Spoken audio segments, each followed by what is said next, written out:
Have you ever noticed how often people talk about equality while defending systems that leave some people without food, housing, healthcare, education, or opportunity? Most of us claim to believe that every human being has equal worth, but our policies, institutions, or communities often tell a very different story.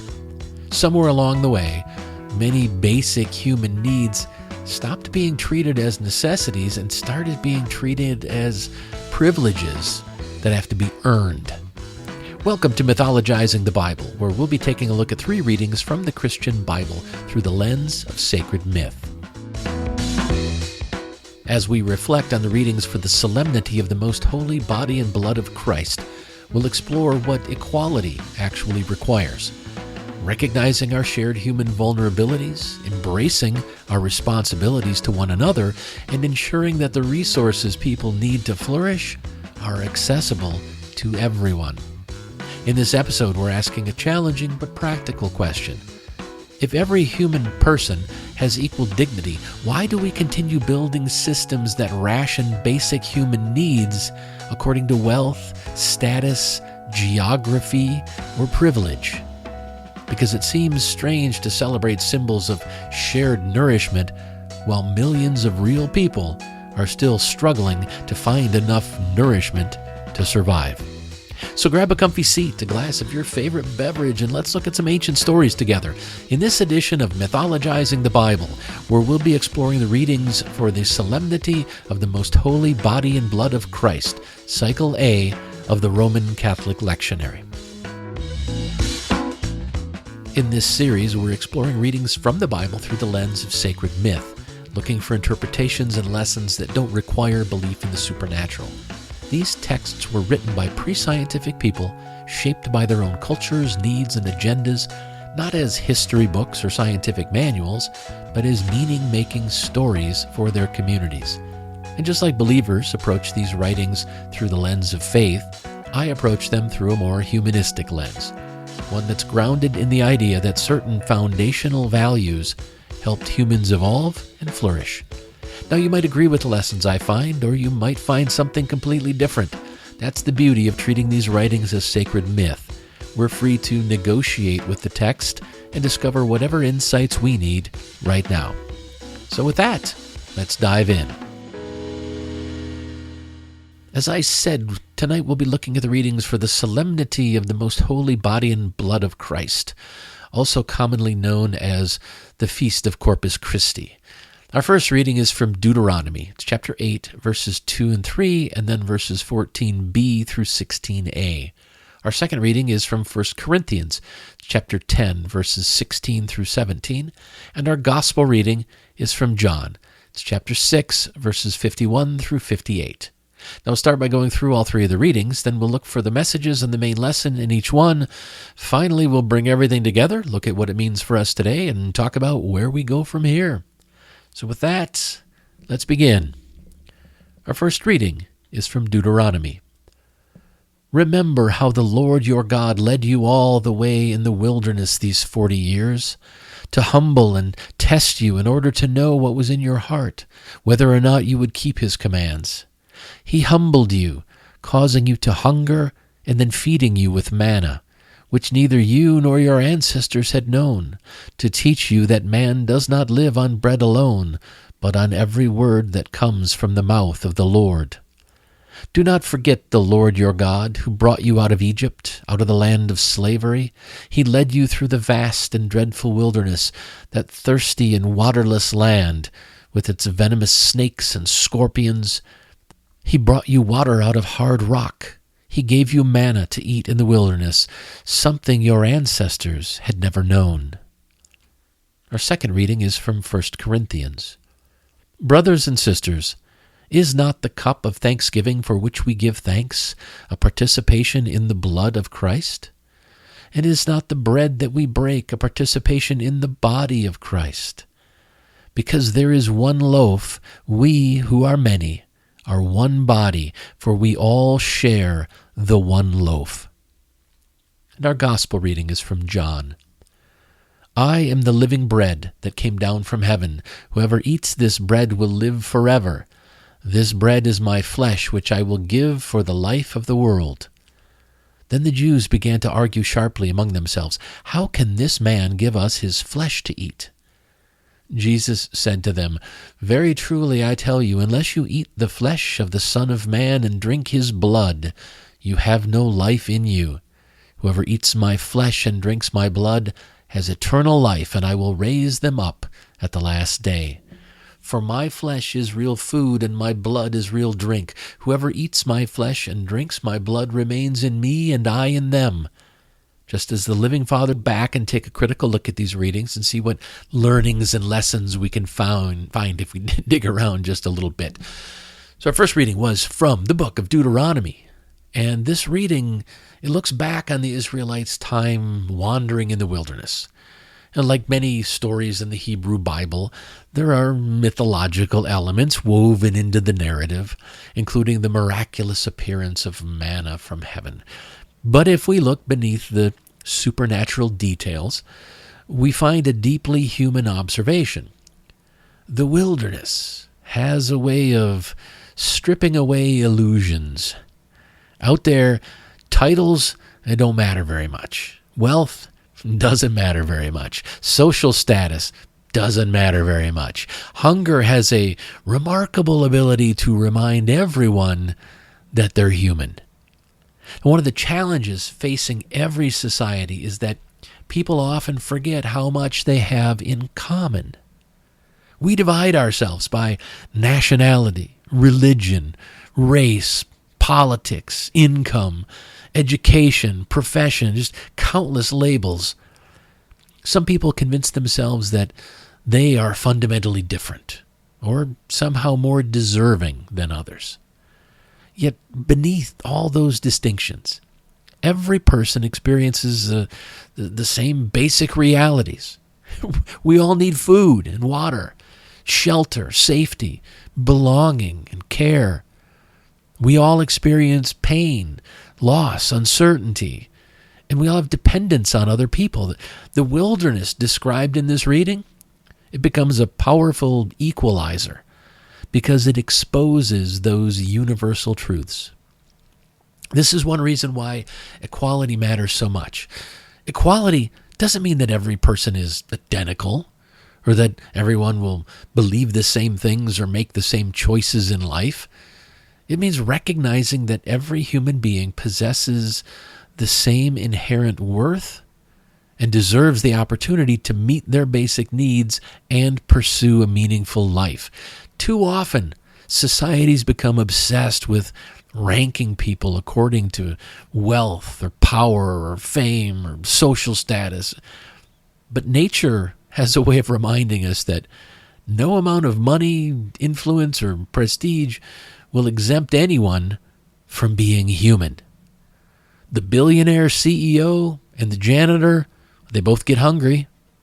The celebrity and the cashier, they both experience grief. The executive and the homeless person, they both require food.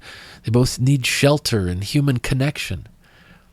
Equality begins when we recognize that every human being shares the same fundamental needs, vulnerabilities, and dependence on others for survival. So the main lesson I got from our first reading is that we all share the same human needs. A just society begins with a simple but profound realization. The things that unite us are far more fundamental than the things that divide us. When we recognize our shared vulnerabilities and our common needs, it gets a lot harder to justify systems that deny some people access to the resources that are necessary for survival and flourishing. Equality grows when we stop viewing human dignity as something that has to be earned, and we start recognizing it as something every person already possesses. We all share the same human needs. Our second reading was from Paul's first letter to the Corinthians. And in this passage, Paul uses the image of many people sharing from a single loaf. The religious symbolism is important within Christianity, But beneath that symbolism lies a very practical human insight. Communities are strongest when people remember that they are connected. Every healthy society depends on countless acts of cooperation, trust, mutual support. None of us grows all our own food, generates our own electricity, builds our own roads, manufactures our own medicines, or educates ourselves entirely on our own. Whether we acknowledge it or not, our lives are deeply intertwined with the lives of others. That interconnectedness has important implications when it comes to equality. If we see ourselves as completely independent individuals, then it gets easy to ignore the struggles of other people. Their problems become their problems. Their suffering, that's their responsibility.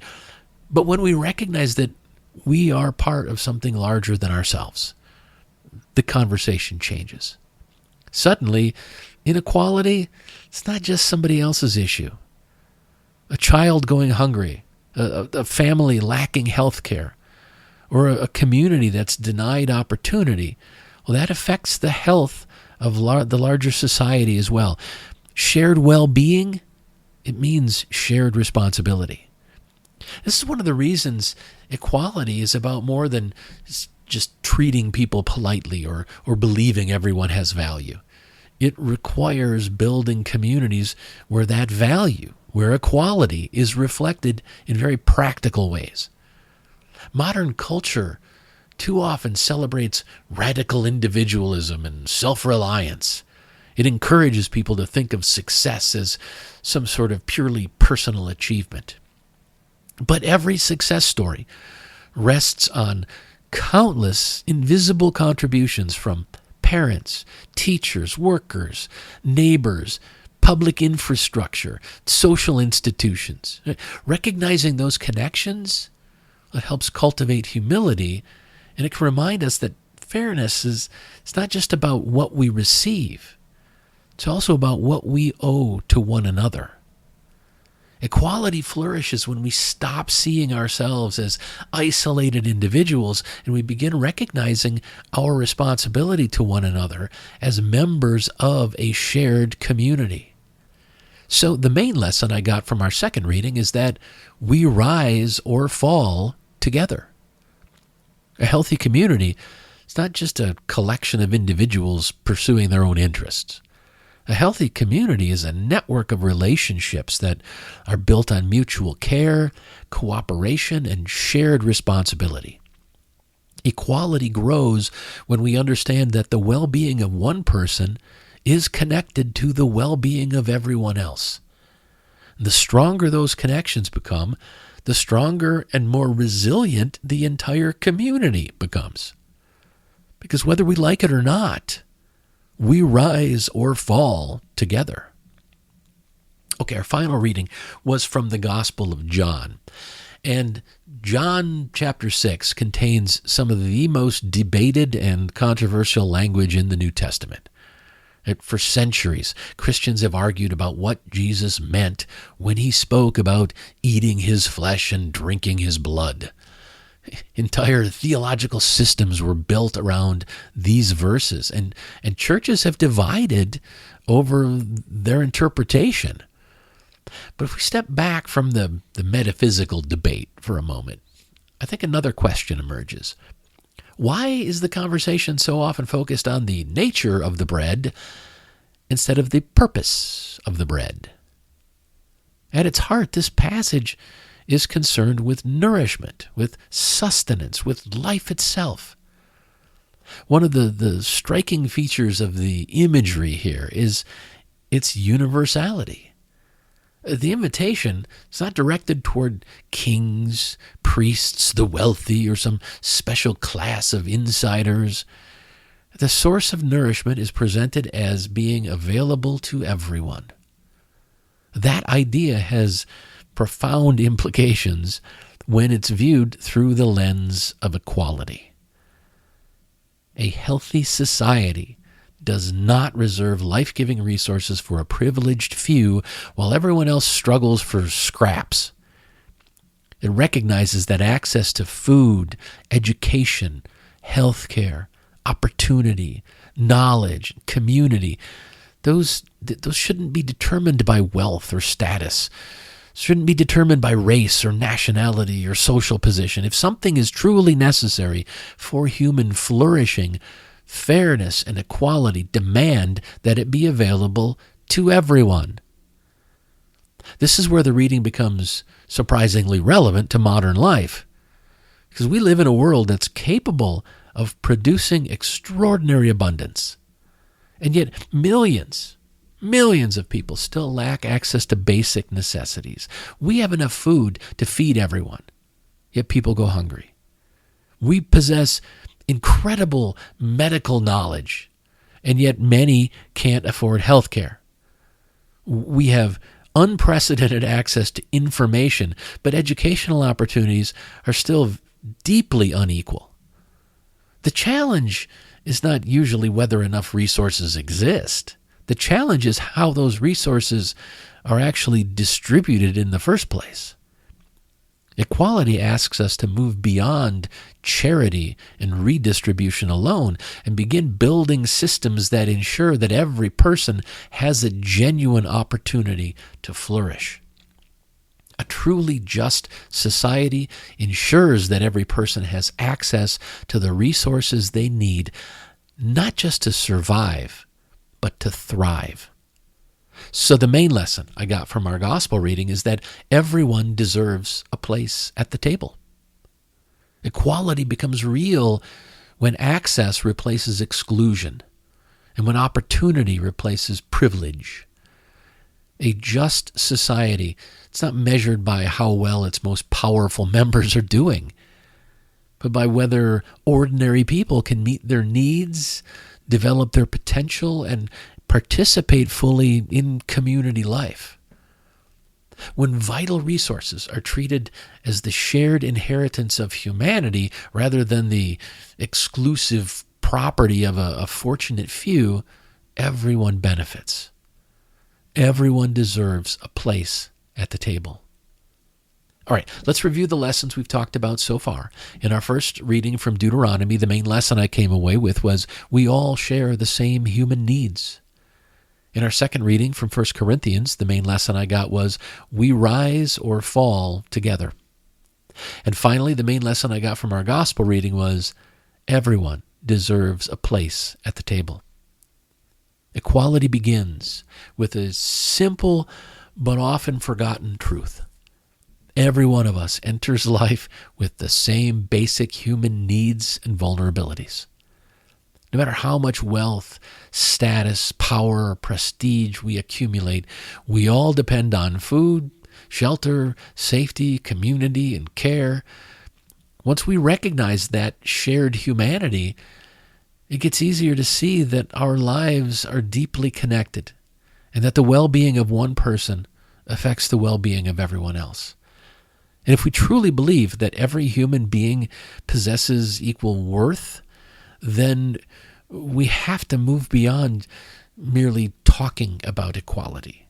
We have to start building communities where everyone has genuine access to the resources, opportunities, and support that they need in order to flourish. Equality, it's not just an idea to admire or a slogan to repeat. It's a commitment to creating a world where human dignity is reflected in the way we treat one another, in the way we organize our communities, and in the way we share the abundance we create together. So let's step back and take another look at these readings overall and see if we can figure out what these lessons really mean to us in our daily lives. To do this, I'll try to answer two questions. So what? And now what? Okay, so what? Why should we care about any of this? Well, we should care because equality is ultimately a policy question, not just a philosophical one. Every society has to decide how it's going to treat people when they're hungry, sick, unemployed, elderly, disabled, or just struggling for whatever reason. Yet modern political systems often treat vulnerability as a personal failure rather than a universal human reality. The lesson from Deuteronomy reminds us that every person is only a few unfortunate events away from needing help. If we truly recognize our shared humanity, then our policies should be designed to support people through hardship, not punish them for experiencing it. These lessons are important because our lives are far more interconnected than many of us want to admit.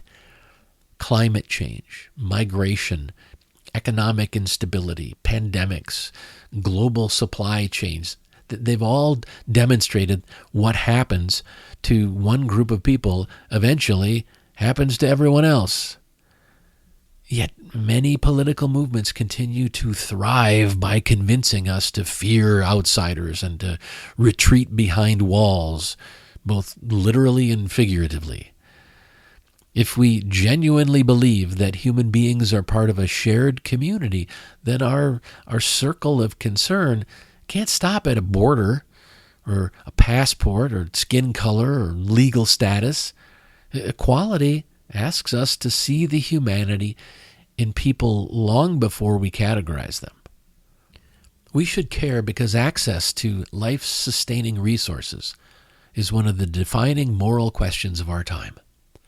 Food, clean water, health care, housing, education, and opportunity, those aren't luxuries for human flourishing. They are foundational requirements for human flourishing. But many of these necessities, they're just increasingly treated as commodities available primarily to those who can afford them. A society that allows vital resources to be hoarded while others go without is not demonstrating equality. It is institutionalizing inequality. If every human life has equal worth, then the access to the essentials of life should not depend solely on your wealth or your social status. This is all important because these ancient texts are still shaping our culture today. Too often, far too often, religious communities use Scripture to justify exclusion, hierarchy, culture wars, or political power, while overlooking the radically egalitarian themes woven throughout many of their own traditions. At the same time, many secular people just dismiss these texts entirely without recognizing some of the valuable human insights they sometimes contain. Reclaiming the themes of shared dignity, shared responsibility, and universal access helps challenge both of those extremes. It reminds us that the real question isn't who gets to claim moral authority. The real question is whether we're building a world where every person has a fair opportunity to live, contribute, and flourish. And the last question I try to answer is, now what? What are we supposed to do? Well, one of the most challenging things about equality is that most people support it in principle. Very few decent people would openly say that some human beings deserve less dignity, less opportunity, or less access to the things they need to survive and thrive. But when we move from abstract ideas to real-world situations, things get a little more complicated. We start to draw lines. We start deciding who has earned the help and who has not. We create categories of the deserving and the undeserving. And often we do this without realizing how deeply those assumptions shape our attitudes, our decisions, and even the communities we help to create. So with that in mind, here's your question for the week. Where in your life or community are you treating a basic human need as a privilege to be earned rather than something that should be available to everyone? Now, this question matters because it invites us to examine our assumptions about fairness, responsibility, and human worth. Maybe it relates to how we think about housing or health care or food assistance, or education, disability accommodations, or even mental health support. Maybe it shows up in smaller, more personal ways. How you treat people who are struggling. How we view those who need help, or how willing we are to extend patience or compassion or opportunity to other people. Growth often begins when we recognize that some of the things we take for granted are unavailable to people facing challenges that we've never personally experienced ourselves. For many years, I believed something that a lot of Americans still believe. I assumed homelessness was primarily caused by mental illness, drug addiction, and poor personal choices. In my mind, people ended up on the street because they'd made bad decisions and simply needed to work harder, needed to get their shit together and make better choices. Looking back, I wasn't basing that opinion on research or evidence. I was repeating assumptions that I just absorbed from the culture around me. Now, eventually, I started reading some studies by economists and sociologists and housing researchers and other experts who had spent years examining homelessness in detail, years looking at the data. Now, what struck me was that they weren't interested in blaming people. They were interested in understanding the causes of homelessness. And the data pointed toward a very different conclusion than the one I'd been carrying around for years. Again and again, researchers found that places with severe homelessness almost always had one thing in common: a shortage of affordable housing. In other words, mental health problems, addictions, and poor life choices weren't the primary drivers of homelessness. The housing problem was causing homelessness. Once people lose stable housing, many then develop mental health challenges, substance abuse issues, physical health problems, and all sorts of other difficulties that make escaping homelessness even harder.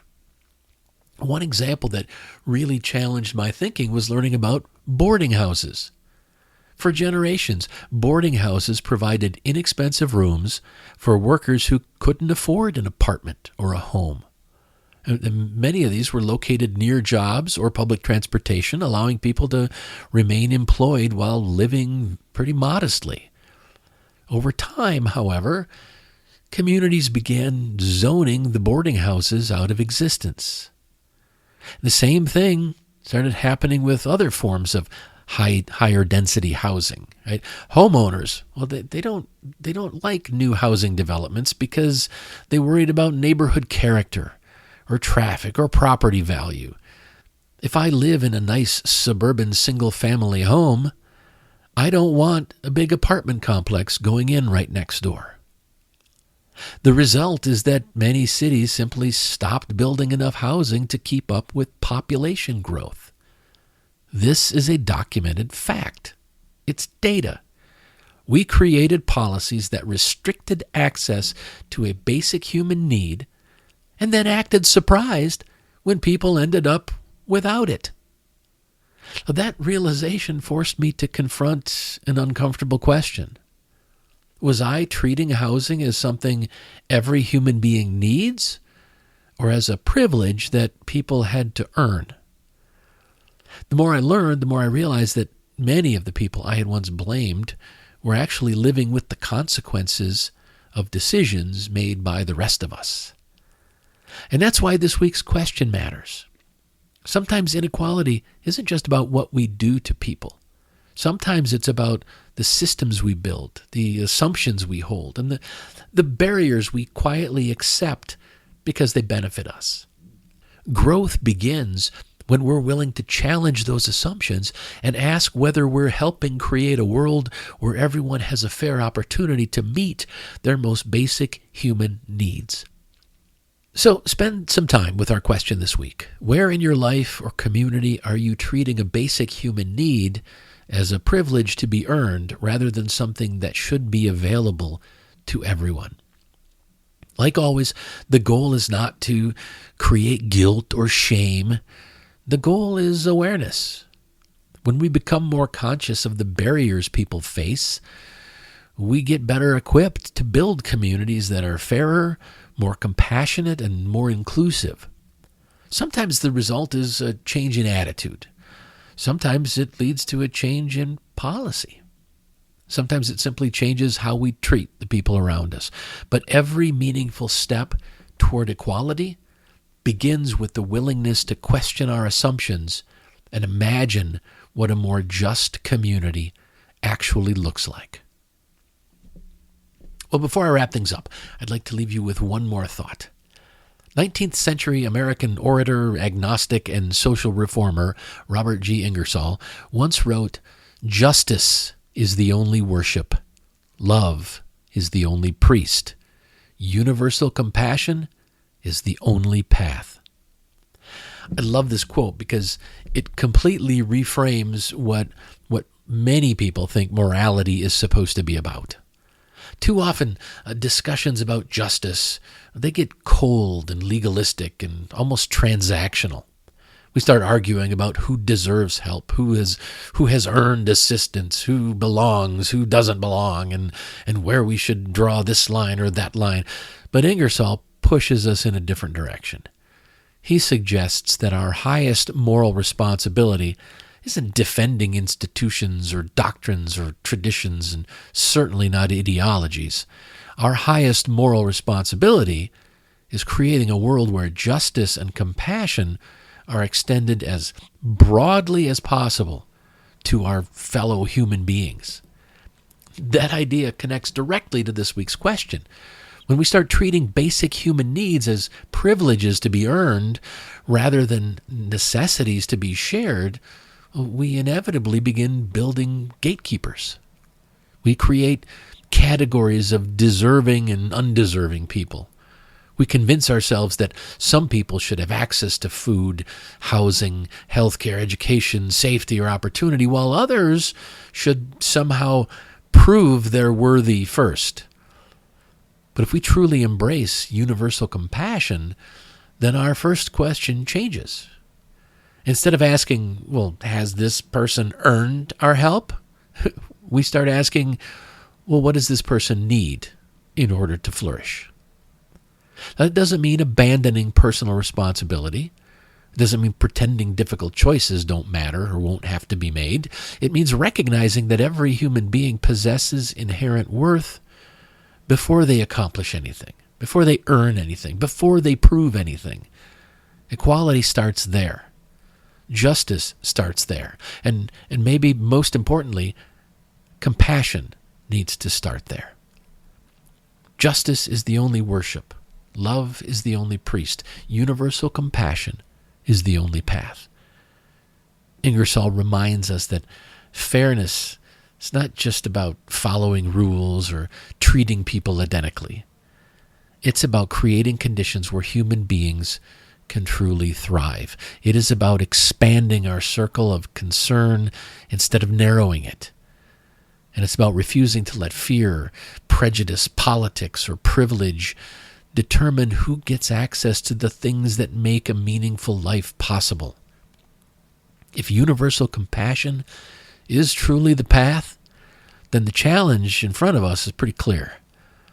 Build communities where basic human dignity, not something people have to earn. It's something they can count on.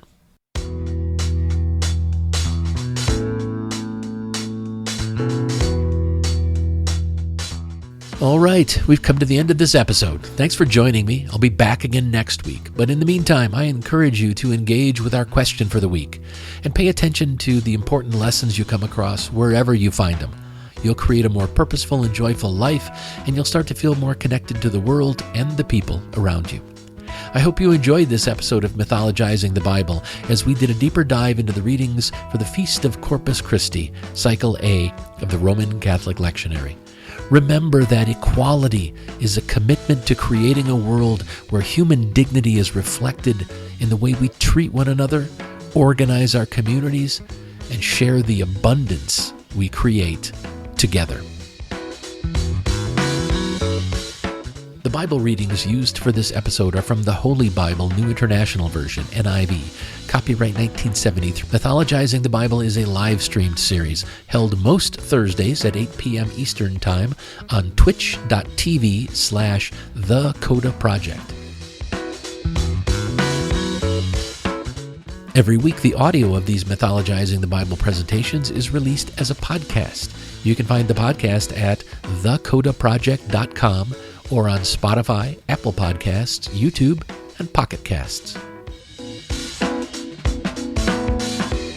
To learn more, to subscribe to my mailing list, and to keep up on everything I'm doing with the Coda Project, please visit thecodaproject.com.